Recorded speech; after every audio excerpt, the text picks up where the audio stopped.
What's up, YouTube? LS Matt here today with a little bit of a video about car meets, the local scene, the nationwide scene, and the direction everything seems to be going, for the better or worse.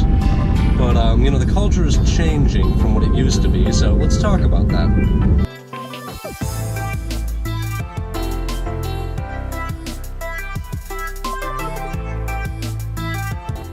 Some people can argue that back in the day, car meets used to be very different, but I hate to say it, it's really the age group.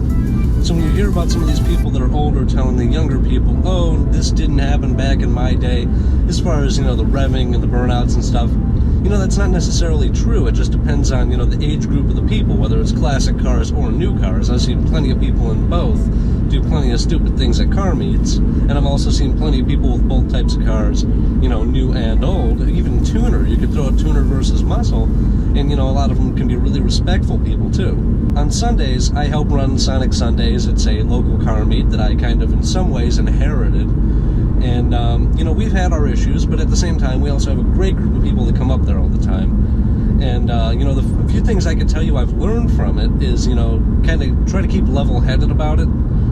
There are some people that'll tell you that at one point I wasn't, because everything was kind of getting thrown at me. And, I found that when I calmed down, so did everyone else. So, there's a lesson to be learned from that one, Be chill if you have rules, no revving, burnouts, etc. Especially if you're in a business's parking lot that's letting you use it.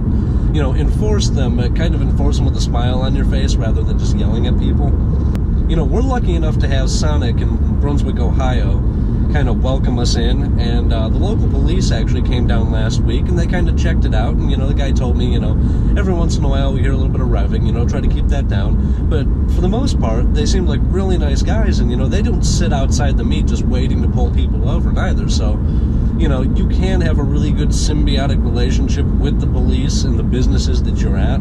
I always recommend a place that sells food, because people there can then buy the food, and then the business is not going to kick you out because you're taking over spots for their customers. You become the customers. And that helps a lot when you're trying to, go from being a small meet to a larger meet and still, maintain being welcomed by the business that you're at. And, I think it's important that you maintain that good relationship, because sooner or later, if you do get kicked out of the place you're at, you're going to have to find somewhere new. And suddenly, these people may have already heard about it, and there was bad news, and now they don't want anything to do with it. And then you get cops coming up and kicking you out and telling you can't be here. So, places that sell food, especially, Sonic drive-ins, places where they will bring the food to your car, that's always a plus, because, they bring the food right to you. People don't have to go inside to order. They can order it right there and stand right there talking to their friends the whole time until the food's brought to them. And that's always great at a car meet, because, some people will bring food from outside if they have to go in to get it or sit down and wait to get it. Meanwhile, they're not patronizing the business that you're actually having the meet at. In terms of running a car meet, I found that one of the great things you can do is go out there and talk to people. A lot of people, they'll see somebody with a group of friends, and they're like, oh, I don't want to kind of butt into that, but maybe if you see somebody you might know, or maybe that you're acquainted with, they're talking to a group, go meet them. When you start getting the crowd behind you a little bit, it's a little bit easier to kind of kick the assholes out, because, there will be the guys that kind of cheer them on, and don't get me wrong, when somebody does a nice burnout, I'm like, damn, that's nice. But at the same time, I'm kind of like, we can't be doing that, or we're going to get kicked out of here. So, I can't be egging people on, and it doesn't mean that I won't enforce the rules of, warnings, and then please don't come back if that's what you're going to do, because you'll get us kicked out. But at the same time, it's like, you don't have to be yelling at them. You can be having fun with it while you're still kind of enforcing it. And like I said, if you go up to them and you're like, man, that thing sounds great, but just please a little bit, keep it down. I've done that before. And that way they don't feel like you're being talked to like children, because people they don't like being talked to like children. Believe me. As time goes on, I find that it's like, people, they don't want to be told what to do. They're going to do the exact opposite. So I always try to kind of approach them with a smile on my face and a compliment to go with it, and then kind of a side note like, hey, keep it down just a little bit. And I don't think that's too unreasonable. I think a lot of people respond to that pretty well. Now, there are those few people, that guy that has to keep doing it or think he's funny that keeps doing it. Or maybe you tell him to get out and he just does it even worse just to see if he can make some noise while he's leaving. And, dealing with that, I mean, that's more of a situational type of thing. I can't really give you a cheat sheet on how to do that one. So, we've covered finding venues, the types of things you're going to see, maybe things that are not quite, kosher, I guess you'd say. But, let's talk about the positive side of it. Now that I'm starting to run this meet and more people know who I am, it's like I've struck up conversations with people that, normally probably would have just passed me by. And, some of them have been performance shops. There's a few great local ones. We got Team Prodigy.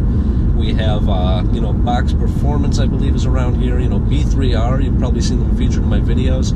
Those guys come up to the show pretty frequently, and they're really nice guys. And, you get to meet these guys, and while nobody's been like, here, have a discount, they're like, hey, have a vinyl, or hey, you want me to put the show vinyls on our table? And it's like, that kind of puts it out there, and you get to have this relationship where it's like, you go up there and you say hi to these people, and they're not just random people. And as you get to know them, it's like, it just kind of opens up your world, your things to do. And, you don't go somewhere kind of feeling out of place about it. So you get to meet a lot of cool people. And, I find that awesome about it. I'm all about the experience. So, even when maybe some of the same cars come up every week, I know some people's complaint with car shows are, oh, well, there's not new stuff like all the time. It's like, well, there's only so many cars around. As you get to go and you get to meet new people, it's, it's kind of like going and seeing old friends then, rather than just going to a car meet and walking around and seeing all these cars. Because I've seen people say, well, I don't know how I feel about going to a car show because I'm not ready to put my car in there yet and everything. And it's like, it's not about competing. And I guess there are some where they offer maybe a reward or something, but for the most part, it's about going there, having fun, meeting people, seeing them again next week, especially if they're not your main group of friends, but you're somebody you get along with really well at the show. And it's like, you might go there and meet somebody that's really cool, and suddenly, every week you get to see them, you get to catch up with them, and, it's just a great atmosphere if you can keep it calm. So, like I said, keep it calm, and keep it in a place where, the business that wants you, any place that you can increase their revenue with your show, they're really going to stand behind you, much more so than somebody who has a business they're trying to run and you're intruding on their customers. And I think that's important, that you make sure that you're always, doing the right thing, patronizing the business, because that really is, patronizing, is that the word?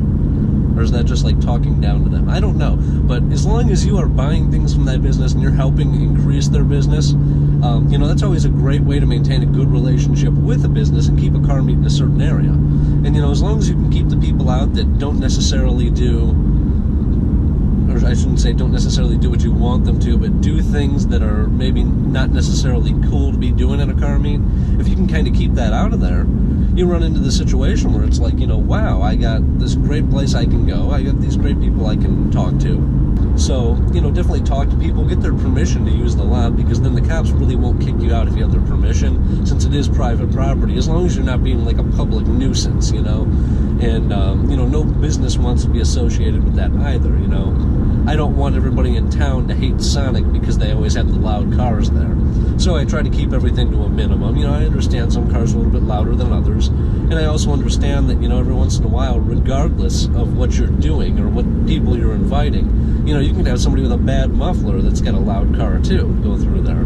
So as long as it's reasonable noise, I don't think anybody has a real problem with it. It's just when it starts getting excessive. And when it starts getting excessive, that's when I got to put a stop to it. But, for the most part, people are great, and I love going there every week. And it's, at first, before everything really did get sorted, it did kind of feel like a job to some extent. Hold on, what's this guy doing? He's, okay, he wasn't even all the way in his driveway. He was just hanging out on the wrong side of the street. I guess he was getting his mail. Yeah. But, getting back to the car show thing, if you can keep it under control and keep a decent handle on it and have the permission of the businesses where you're having this from, and you can, keep being a customer of theirs, and, just keep doing the things that, you'd want to see if you owned a business. As much as I like cars, if I'm trying to sell something, I can't have all the cars taking up my customer space. And that's just how it is. So, keep in mind, where you are and the places around you. You are a guest in that area, and being a guest in that area, there are some things you have to watch out for. There are some things you have to kind of do and kind of keep up with to make sure that you're doing everything in a way that everybody can be happy with. So to recap that a little bit, you have the new friends you can meet. It's always great. You have the people that aren't necessarily desirable, and deal with them how you will, how you're able to. Maybe the business will back you. I know Sonic in Brunswick, this is the one on Center Road. They are one of the most accepting businesses ever of a car meet that I've ever seen. And these employees, they interact with us well. The Brunswick police interact with us well. And, talking to them and reaching out to them, I've reached out to the Brunswick police a few times and say, hey, I know this happened. Let me go ahead and solve this so you guys maybe don't have to get a complaint about this. And that really does go a long way. Those guys come up there and they talk to me, and we're on a first name basis now. And, I'm sure I could still get a ticket. It's not like they're my best friends. But at the same time, it's like, they're not going to come up there and deal with me like I'm just some random kid who's hosting a car meet and making a bunch of noise. They'll talk to me at a more human level, since I've talked to them at a more human level. And, support of your local police is always great when they can come up. We had two come up this last weekend, and they actually walked around the show and everything, and they interacted with people. And I thought that was just so awesome to see that the local police, they weren't there to yell at anybody. Some guy came speeding in, like well past the speed limit, and they're just like, oh, well, don't drive like that. And he was totally cool about it, and they were totally cool about it, and then they talked to him about his bike. Like, when's the last time you saw a cop be like, oh, don't do that when somebody's speeding, and then start getting in conversation with them about their vehicle, And that's something that's really cool. We've had a guy with an open header setup come up on a car that's got all Lexan windows and whatnot. It's clearly not street legal, and yet they didn't say anything about it, and they watched him drive it in and they watched him drive it out, I'm sure. And they didn't pull him over because he came up, he didn't do anything ridiculous with the car, and he took it right back when he was done. And it's like, you would expect that if a car does not meet street legal regulations, and it doesn't even have I don't even think a valid plate on it to be on the street. Or maybe it does. I think he drove it during drag week, so I take that back. But a lot of the time with the open headers, they'll usually say something to you or pull you over and make sure that you're not just, that it is legal. I didn't even hassle him about it, and that was awesome. And it's like seeing that from the police, because the fact that, we're respectful to them, they can be respectful to us. And that's awesome. And if you guys have questions about running a car meet, just let me know. Just down in the comments, put your question down there. If enough people ask the same question, I'll go ahead and, I'll make another video on it and go a little bit more in depth about some of these topics. But definitely, if you enjoy the channel, like and subscribe. I know this is an early video here, so maybe you want to stick around and see what it's going to turn into. And, click the bell if you want, I guess. I've been hearing people say that. I guess that's your notification thing. That's cool if you really want to see my face and you just really want to know every time my face goes online, you can click that. And if you don't want to know every single second that my face goes online, right when it happens, you can always not click it too. But, have a great day, guys, and take care.